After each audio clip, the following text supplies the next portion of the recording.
I'm thinking of Neo in the Matrix, and he was offered this opportunity to take the pill, and the world would be revealed to him.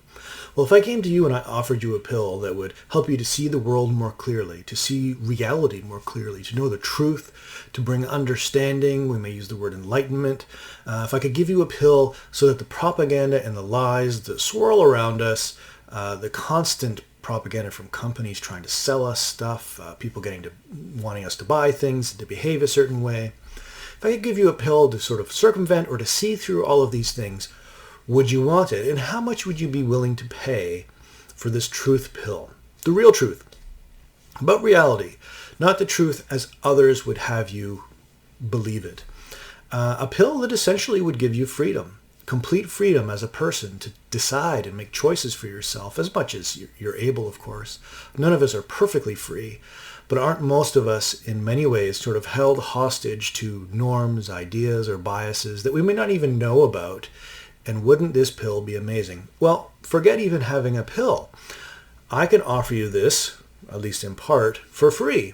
And it's called rational thought. And it's not something I came up with. It's something that as a species we've had at our disposal for a very long time. Rational thought. Well, what do we mean by rational? I know that might sound a little bit boring. Rational sounds bland. We need to know up front that reason is not against emotion. Being rational doesn't mean that you have to be a robot. Logic, whatever that is, doesn't mean that you're a robot. But when we look into this a little bit more, I hope you will see that whatever reason or logic mean, at heart, it's about human freedom. So today, better thinking or thinking better, I want to talk about thinking. I want to talk about or think about thinking. And by thinking about what rational thinking is, I hope all of us can begin to see that our actions and our decisions become more our own. That's quite a promise, isn't it? That is quite a promise.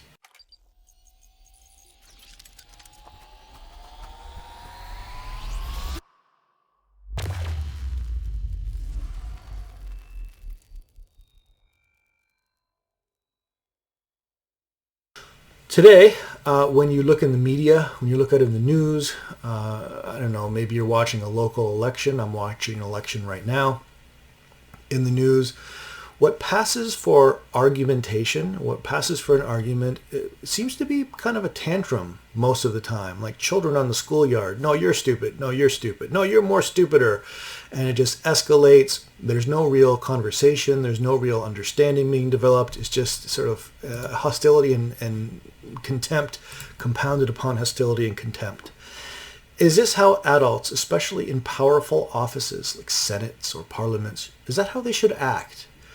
In which they don't expect the other person to really argue well, where there's a sharing of information and the best position wins. Instead, it's arguing to make the other person look or sound bad, maybe without any reason whatsoever for it. It's just a smear campaign.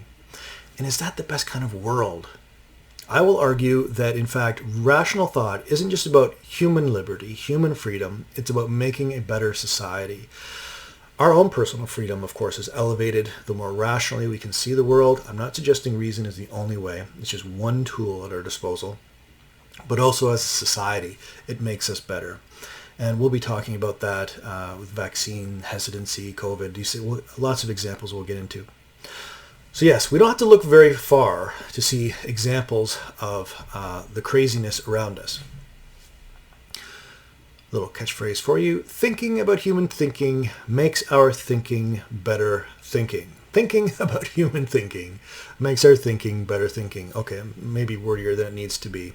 Have you thought about what it means to think and the best forms of it? If we can accept, at least as a preliminary argument, that some people's thinking isn't very strong or isn't very good, if that's possible, versus the position that says everybody's thinking is equal, whatever you think is fine, whatever you think is fine. If you're a terrorist, fine. If you think that, great. And if you're a humanitarian trying to, save children from starvation, then those are equal forms of thinking. If we accept that, a lot of problems follow. So I don't know, I've never met an absolute relativist which would say that. So we probably intuitively accept that not all thinking is equal. Well, let's go a little further. Why should people listen to you? your views, your beliefs. Whether you're on the work job, your vocation somewhere, or maybe you're at school, wherever you are and you're communicating with others, this is the truth. This is what you should do. Whether it's designing computer programming or maybe you're in a hospital context, you're trying to get people to believe you. Why should they? If your answer is they should believe me because I'm rich and powerful, which seems to be, right? If you're a billionaire, you expect people to listen to you because you have money. But if that's your answer, that leads the way or opens the door to some confusing, dangerous things. And we know that intuitively, but still our society tends to listen to the loudest voice. The loudest voice that might not really be rational. We'll talk about what that means in a minute. Why should people care about your ideas? The answer after today should be because my ideas have weight. My ideas have gravity. That is, I have given them a rationale, a justification. These are other fancier words, a warrant. When you look at my ideas, hopefully in real life, my actual ideas, you will see that it's not just that I have an opinion and it works for me, but that there are reasons for why I have that opinion. So to answer the question, why should people listen to you? Why should people respect your ideas? It's because they're rational. So we'll get into that. The take home of rational thought or critical thinking or better thinking as I'm framing it today is that we give substance to our positions. Substance in the sense of, again, some kind of justification, some kind of warrant, some kind of, and this is the phrase I like, reasons for why. If somebody asks me, what are you having for supper? And I say, I'm having pizza. And they say, why are you having pizza? And I would say, well, I'm having pizza because it's a good price point. Okay. Well, why else are you having pizza? Well, it tastes good. Okay. Why else are you having pizza? Well, I can put healthy things on it, vegetables and stuff if I want to. Okay. So every time they ask me why, I'm able to give a reason. And the reason is what's called a premise. The reason is leading to this thing called a conclusion. And the conclusion is I should eat pizza. So I'm giving reasons for why I'm having pizza. It's just that simple. And the more reasons I give, the better my reason. The more reasons I give, the better my conclusion, the better my argument. Will my argument be absolute or perfect? Not necessarily, because there are other things I could eat. But imagine a society in which people are mulling about, and it's not just pizza, but it's healthcare, it's war, it's economics, and somebody says, why are you having pizza? Or why are you reinstilling the death penalty in Canada or something like that? And they just say, because I want to. And that's it. That's the end of the conversation. Why are you eating pizza? Because I want to. Okay, well, that's actually a reason. I feel like doing it. But does that actually have a lot of weight? Especially when you're talking about something that applies to all of society. Why are you increasing taxes? Because I want to. Well, no, we wouldn't buy that. That's inherently without credit or it doesn't stand up to scrutiny. It doesn't stand up to scrutiny. So, what is better thinking or rational thinking in the terms of this sort of logical, rational dialogue that we're having? It's making sure that whatever your beliefs are, whatever your choices are, that they can withstand some kind of questioning and that they have reasons for why. That's not easy. That's not easy. You've heard the phrase, everyone has a right to his or her own opinion. Everyone has a right to their opinion. We can analyze that very briefly. Yes, everyone has a right in the sense that you're a human being. No one should control your thought. You should have this freedom of thought. Now, a social right, is what society needs to defend on your behalf. So if somebody's coming to you and saying, you must think this way, then in the context of where I am in this culture, we would say, no, people can't force you how to think. You should be able to make your own decisions. But that doesn't mean that your opinion or your decision is the healthiest, the best, or even rational. And we see examples of this unfolding in COVID where people are making really unhealthy choices. And these are adults. When is society obligated to step in and go, you're making an irrational choice that has direct health implications for you and those around you.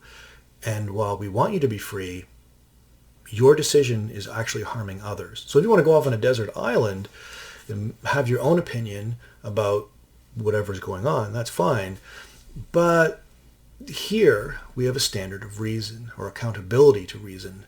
An opinion isn't enough. My 5-year-old, he has an opinion about the best kind of sugar. His opinion changes. But the goal for adults, and for those of us who want to enter into this critical thinking, more better thinking, is to move from opinion to justified belief, or having some kind of ground or merit to it. Okay. So along with this goes self-ownership. Along with this comes hopefully a better society, healthier health choices, and maybe even better economies long term, because people are accountable, if we're using this rational standard, not to blind politics where the loudest voice with the most amount of money gets the most amount of votes, but to just a rational accounting. This is probably a better position. Let's talk about it. Let's have a conversation about it. What's the best evidence-based method for running government as well as my own life? Okay. So how to be a good critical thinker? Well, it has a lot to do with figuring out what an argument is. What is an argument? And again, I've already sort of been revealed my own dismay at the kind of arguments that we see in mainstream media, where people are just yelling at each other, kind of throwing tantrums. And that passes for some people at least, as rational grounds for accepting one person over another. But we need to go a little bit further. What is critical thinking? We look at arguments. We look at the logical structure of arguments. We look at the parts of arguments. Arguments happen in language. Okay, we know this. So you and I are, well, I'm talking right now, but you're understanding me because you understand language. That same language that you and I share right now is, it's universal in the sense that regardless of whether it's English or Mandarin or whatever, they have universal features about them that all of us as a human species share in. Reason or rationality shares in those same rational universality. So if gravity exists here, but I say gravity does not exist over there, I have to have very good reasons for it, because I'm saying gravity is relative to my position, but not over there. Human language is pretty much universal as I understand it, whether it's sign language or verbal language, whether it's written codified language or even just body language, we are constantly communicating. So if we can figure out the universal parts of reason and how that works into language and how thought works, this will be very advantageous to us to find these parts. So in many ways, thinking about argumentation is kind of going back to our earlier learning of language, which is weird and awkward. We're going to start with premises and a conclusion. So you may have heard the word premise, P-R-E-M-I-S-E, premise. A premise is a reason for why someone should accept your position. So my position is we should all have a stockpile of marshmallows just in case it's a tough winter. We should all have a stockpile of marshmallows. That's my conclusion. And my reason or my premise for why we all, big stockpile of marshmallows, is that if it's a harsh winter, we might not have enough food. So that's a reason for why. Now, I could have one reason for why I have this stockpile, or I could have a million, bazillion, trillion reasons. I could have many, many, many reasons. The more reasons I have, generally speaking, the stronger my argument. You are probably not going to run out right now and get a stockpile of marshmallows, because I'm a little worried that the winter might be kind of tough. But if I give you good reason, I actually saw an article today. They're predicting the weather's going to be kind of harsh this year. But if I could show you a lot of evidence for it, then you begin to believe it. That's premises leading to a conclusion. The one everybody's heard of is the 2020 election was filled with widespread voter fraud. The 2020 election was filled with widespread voter fraud. And that's the conclusion. So the premises where I saw a suitcase, somebody was taking a suitcase away from a polling station, I saw ballots being burned, all these different things that were claimed as, of legitimate concern. So investigations were launched. The people responsible for the voting in all across the country, each region has its own governing body of people who would have to look into these votes. They went to task on each of the premises. Each claim that something added up to election fraud needed to be examined. Lo and behold, after months and months of research and looking into it, one was debunked after the other, constantly debunked. But a very large portion of society says they weren't debunked. It's just that those people are so biased and closed-minded that they're lying, and they're lying. So my truth is that it was widespread voter fraud, they say, not me. They say, and really no amount of information from you will change my opinion. This is fascinating. As a society, to get to that point, that is fascinating. It doesn't matter how many lawyers have been censured because of this. Rudy Giuliani losing his license for demonstrably false claims. That's paraphrasing basically what the Law Society said. It doesn't matter how many judges kick these claims out of court. There's still a very large body that says, no, the premises do lead to this conclusion. When this happens, you'll find this in real life, that sometimes it doesn't matter how good your premise is. Some people are unwilling to engage in it rationally because they have cherished beliefs or views that they feel are threatened. They mistrust you. They don't trust the authority that it's coming from. And this is problematic, and I don't have a simple solution to it. The best we can hope for are those people who are open-minded enough to actually talk about the premises and whether they have worth and whether they have credibility and whether those lead to a conclusion. That's the best we can hope for. You can't force anybody to do that, is what I'm saying, which is why we have a society in which there's so many people acting irrationally, making poor decisions for themselves and others. But as time goes on, as we educate ourselves more, as we become a more enlightened culture, hopefully, we will find that to be less and less the case, I hope. Truth of the matter is, I often don't want to hear contrary opinion either. I don't want to hear someone say that I'm wrong, and it's difficult to change my views and beliefs. But at a social level, we see it right now, the damage that can be done when people don't really respect reason. And they're not interested in looking at arguments, and they're not looking at the premises specifically. They're consumed with, I like this truth, and I'm going to stick with it. Okay.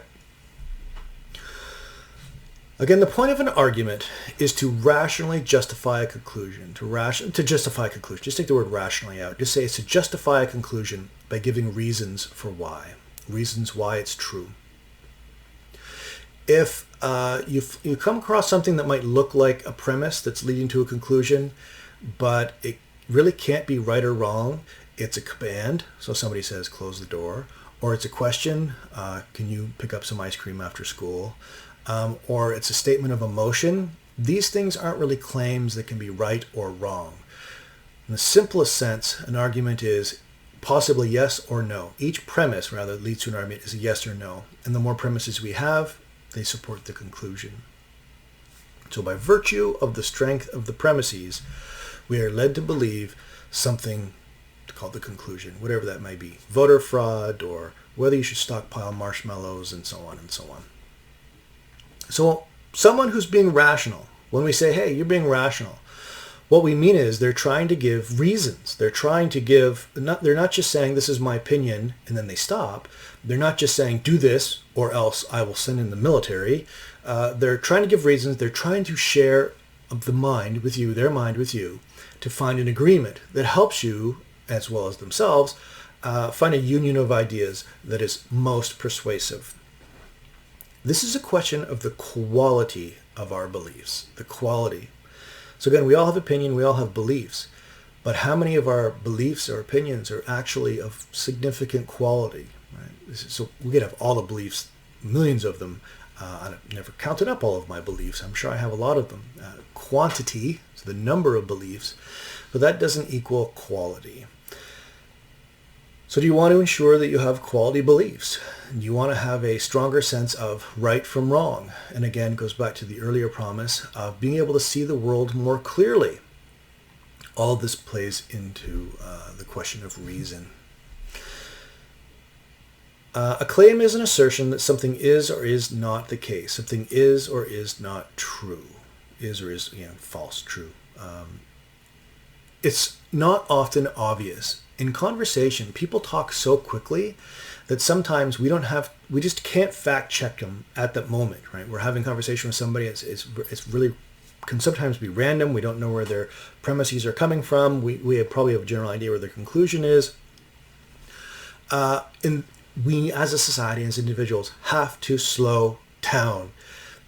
Because part of this is we are too flippant about our thinking. We don't take things seriously enough. Whether it's voter fraud or marshmallows or healthcare or war or whatever, we have to slow down. The media does not help us in this regard because there's soundbite after soundbite. Depth in media is almost impossible when you get a 30-second sound clip. As a culture, this is harming us. We need to move by. We need to move past this flippancy of thought. So better thinking, slowing down, figuring out what an argument is, figuring out what the premises are, and why I should believe the conclusion.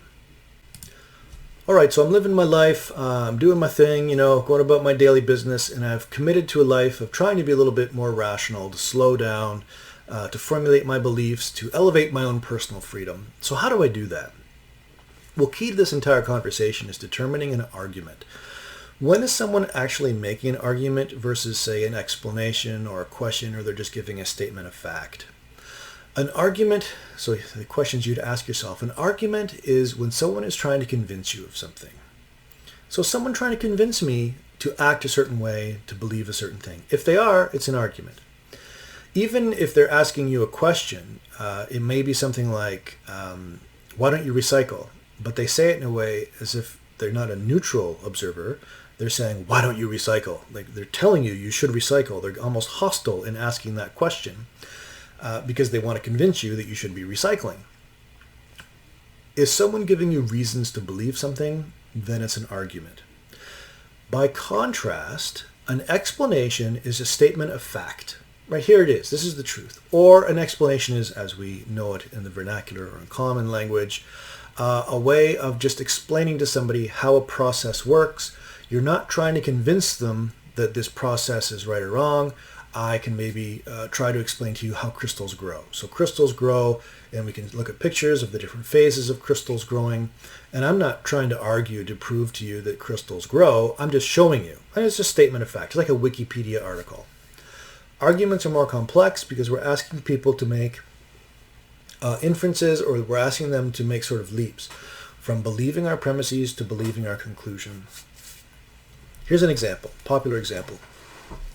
I've now seen this in 2 different university textbooks, this particular example, so I guess it's pretty popular. The cost of a new XJ fighter plane is $650 million. The cost of 3 AR-21 fighter bombers is $1.2 billion. The government intends to fund such projects. That sentence, or these sentences on their own, are not arguments, it's just an explanation. These are statements of fact. Now, in the right context, say if I was a senator and my position was already well known, that I don't think I don't think the government should be funding these, then that would come across as an argument. But as it is, those sentences are not. But I can change that very easily by saying the cost of the XJ fighter plane is this, the cost of the AR-21 bombers is this, but then I can say something like, right here.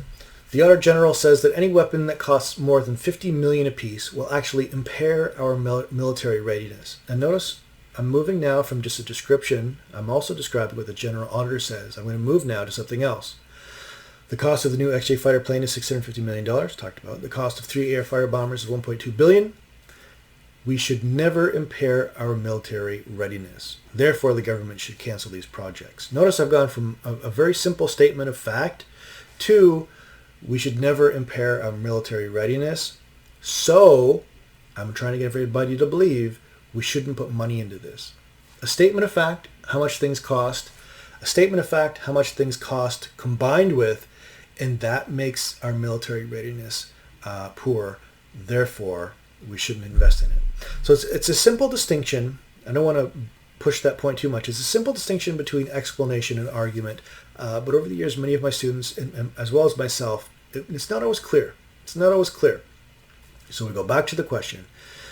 Is this an argument? Is someone trying to convince me of something? And is someone giving me reasons for why? Then I know it's an argument. Otherwise, it's probably a statement of emotion or a statement of fact, or it's an explanation about how things work. All of those things could be used in arguments, right? Using statements of fact in arguments is very, very common. But the statements on their own are not arguments. So here's the problem with all of that. Why am I talking about explanation versus arguments? If you go into the grocery store right now and you look on the shelf, all the advertising, shelf after shelf after shelf, or maybe you go to the dairy section and you see milk and it says natural across one, and you look at another and it doesn't say natural. The word natural or organic, is a statement of fact. And they're not saying anything beyond that. They're just saying natural, statement of fact. Okay, and the other milk, it doesn't have that, so you think to yourself, well, I'll avoid that and I'll get the one that says organic or natural. But if you stood back for a second and asked, should I be drinking milk? Is milk actually good for humans? And I'm not a doctor in medicine, so I can't tell you. My actual general practitioner said it's not a good idea, but I really can't speak to it.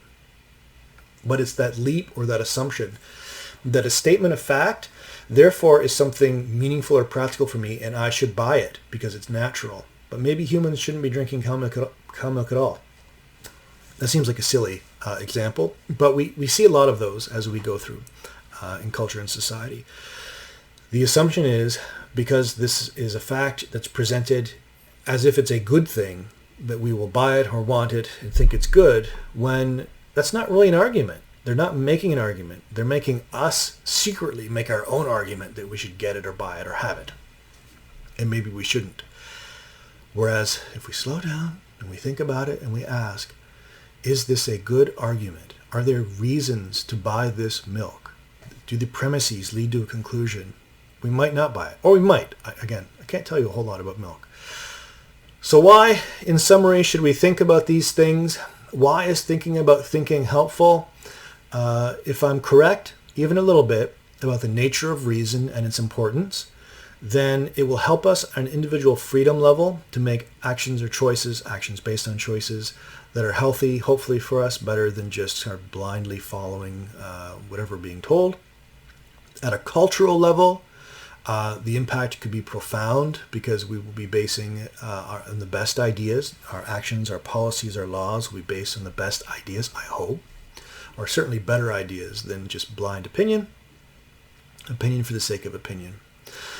And that has an unimaginable amount of benefit when you get to something like COVID. It's very quickly now in ending. So many people are making their decisions. You hear stories about people getting to the hospital with COVID and COVID complications, and they're in the emergency room. And I've heard 3 stories this week alone about different doctors. So they're of their own testimony about their own patients. They Facebook, saw one in the news just yesterday, saying that these patients, when they're told they have COVID complications, turn to their doctor and go, no, I can't because COVID is a hoax. Their medical doctors are telling them to their faces, based on the presentation of sickness in their body, that they have this, and they're so sure they don't because their beliefs are ill-founded.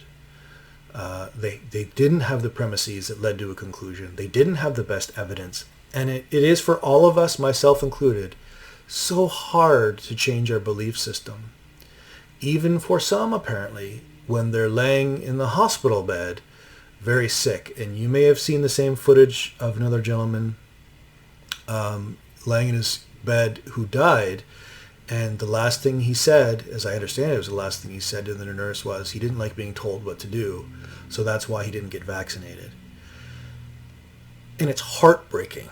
So for all of this theoretical, rational, and the terminology and stuff, at the end of the day, it's about living a healthy, happy life. So this is the series, Better Thinking.